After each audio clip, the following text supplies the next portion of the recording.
Well, hello there, folks, all you beautiful people. We are going to talk about Nearpod real quick. So if you're familiar with Nearpod or you feel like you're solid, then don't worry about it. But if not, Nearpod is a really cool tool. It lets you adjust your teaching as you go. You're able to see students' responses to different questions as you pop them in.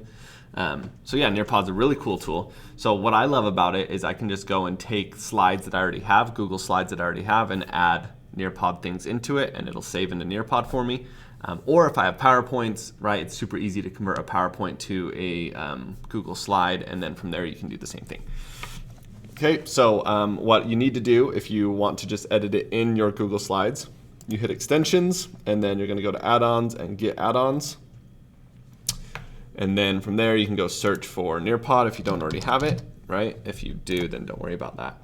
And you can see here I already have it installed, but if I didn't, I would just click on there and I'd install it. Okay, once I have done that, then I click on Extensions, and then I go to Nearpod and open Nearpod. Okay, so then it will appear on this right-hand side with all the different types of slides I can add into Nearpod. So these are, there's a lot of different things, a collaborative board, draw it, vocabulary. There's a lot of different things you can add in there, right? So it just depends on what you're trying to do, right? So maybe I want to add a quiz. So I'm going to click on quiz. And then I'm going to type in my question, right? Is Mr. Cornea the smartest teacher here? Be like, yes or no. And I'm going to put no. Okay, so then I'd hit save, right? So you can do this with any of your slides. It's just a way to increase engagement, right? So you can see here now it has this quiz slide, right? So it won't show you the actual quiz until you're actually in Nearpod, right? So once you go through and add all the different things that you'd like to add, which there are a lot of cool things, but I'm not going to go into them right now. Once I've added whatever I want to, I hit save and go to Nearpod, and it will open up Nearpod for me, and you'll see it saving right here. You can see I've got all these other folders from some other classes where I have some Nearpods. Okay, once I save it, it will appear here, and I can drag it to whatever folder I want.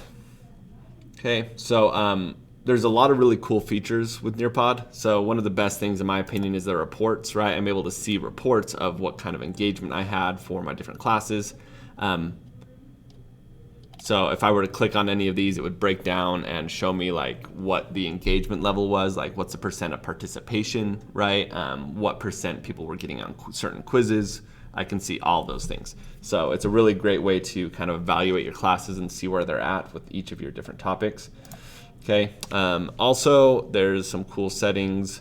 If you click on your picture in the top right corner, you click on lesson settings, and you can choose some different options for students. So I like the autofill student names. They have to log into Google, and then it makes it so they can't just choose their own name. It automatically pulls a name from their account, so they can't create fake names or anything like that. So that's a good way to make sure that you're getting full participation. So that's a cool feature, right? There's a lot of cool different features on there. So if I were to, I'm just going to show you guys one of my Finlit ones. So if I were to go to live participation, okay, so you can see I have two different options, live participation and student paced. So if I'm trying to create a homework assignment, maybe I have a sub, I could do student pace, so it's at whatever student pace they're going. Or if I'm doing a live participation in class, I would click that. So I'm going to launch a new live participation. So what will happen is students will go to the website join.nearpod.com, and they'll type in this code. Okay, once they type in that code, it will take that. They'll see whatever screen that I have up on my screen on their devices. Okay, so you can see this is a video, right, that I have. So I can either play it on all devices, so they all are watching it on their own devices, or I can just do it on up on my projector. Okay, so we would watch a video together. Okay, I'm trying to show you guys what some of the activity slides look like.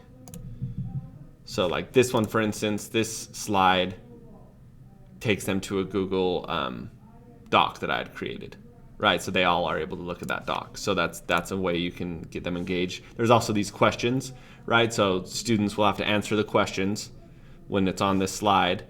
And then if I go to teacher mode, I'm actually able to see all the different answers, right? So we can either look at them as a class, or I can look on them on just my private screen and see, okay, well, it looks like Susie needs a little bit of help with this concept or whatever.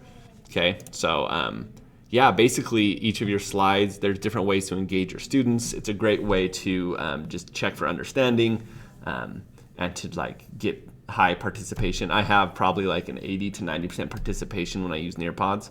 So it's a great way to make sure that you have all students engaged, and then I can check for understanding, and there's a lot of cool features on there. So hopefully this helps you out, and if you have any questions, just let me know.